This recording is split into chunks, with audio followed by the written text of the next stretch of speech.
Okay, welcome to another short OpenStax astronomy lecture. This is on chapter 16, and we're going to look at the sun as a nuclear powerhouse. So we're interested in this module, how stars work. We're going to see what we know about the interior working of the sun. And so the source of sunshine, right? We look at the sun, it creates an incredible amount of heat energy. I mean, we feel it when we're outside.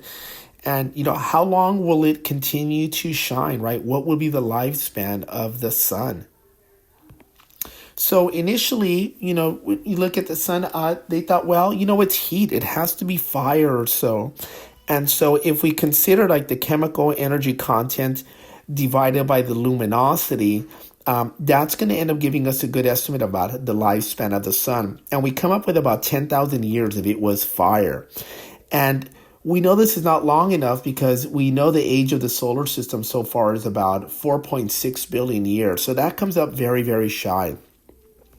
So what are some other things to consider? What about gravitational contraction? So gravity pushes inwards, and when stars form, their gas pressure pushes back outwards, and it creates this state of equilibrium, this balance.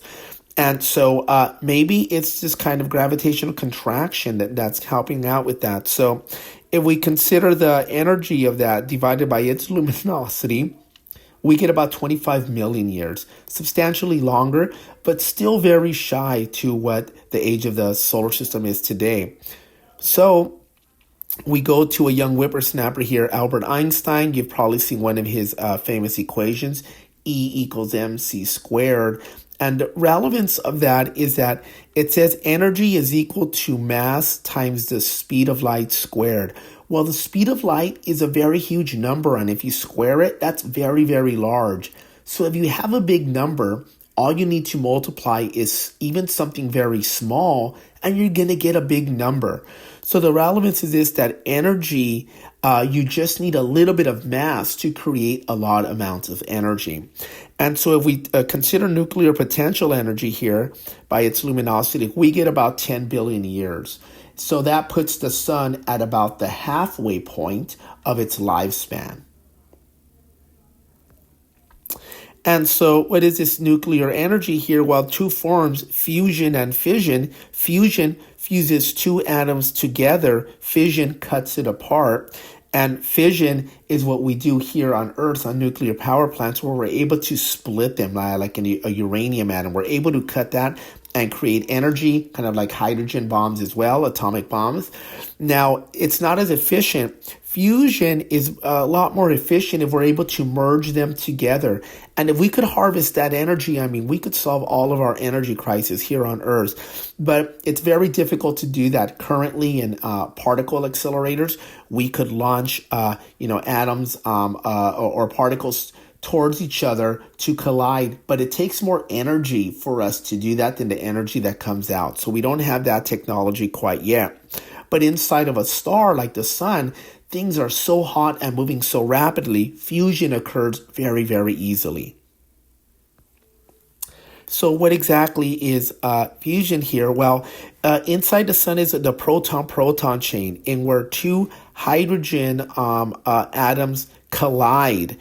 And what happens is you get a byproduct of some positrons, neutrinos, and then these two atoms tend to merge together into a hydrogen that now has those two,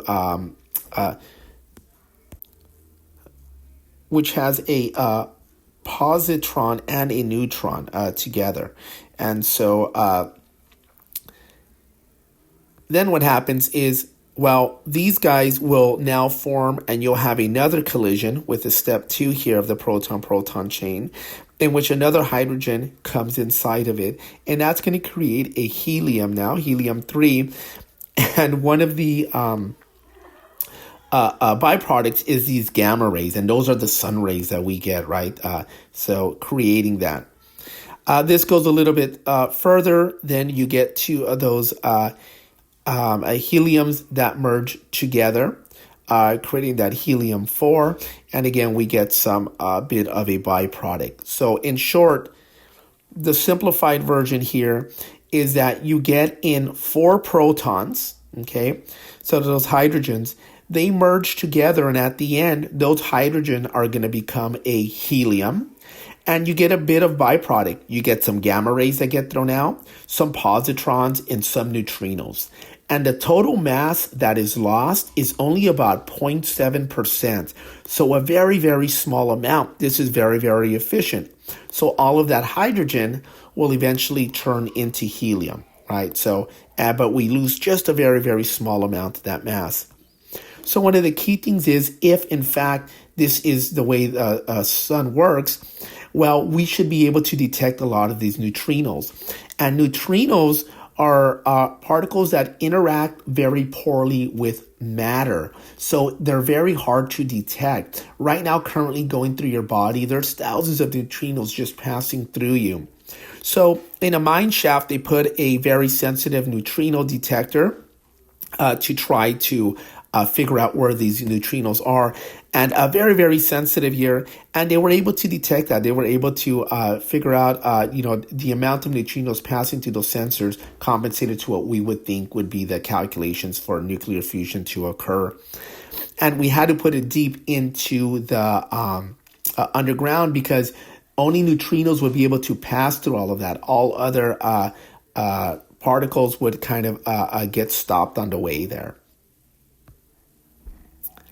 So the solar interior theory here, well, there is that gas pressure, right? A rapid motion here. I mean, once that nuclear fusion starts, there is some gas pressure there. But these particles, are moving around very fast. They don't just come out to the surface instantly here. And so we have this gas pressure. So gravity pulling in, pressure pulling out. Now, that's not the source of the of energy in there, but this is a result now that keeps it into equilibrium state there. So that hydrogen will turn into helium. Eventually, all of that hydrogen, or most of it, will burn up into the helium, and then there'll be no more fuel. So that gas pressure will reduce and gravity will win and compress it. But that'll happen at the end of the star's life. We'll talk more about that in how stars die. But for right now, there's a nice balance between the two. And so when we have this byproduct of these photons that come out, they interact with other particles and they bounce around, and it takes a long time for them to actually leave the core to the surface. Could take anywhere between 100,000 to 1,000,000 years for them just to come out. So when we see photons, these light rays coming from the sun, it's possible that those formed hundreds of thousands of years ago. And so we're not really seeing how the sun looks like, or what it is composed of today. We're seeing it how it was in the past. In turn, neutrinos go out directly. And when we collect neutrinos, we get to see how what the sun is composed of today. So those neutrinos give us more information to look at current states rather than looking at a few 100,000 years. Now, again, a couple 100,000 years in the lifespan of a star that could live a few billion years is very, very small, but still it gives us kind of dated information there. And so here's an image of the interior, where in the core we have that fusion that is happening inside, and then it comes out into that radiation zone, and then we have that convection zone, right, that ends up giving us that heat there. But that nuclear fusion is what drives it in that merging of those particles. Okay, so that's a short video here just on brief proton-proton chain on the interior of the sun.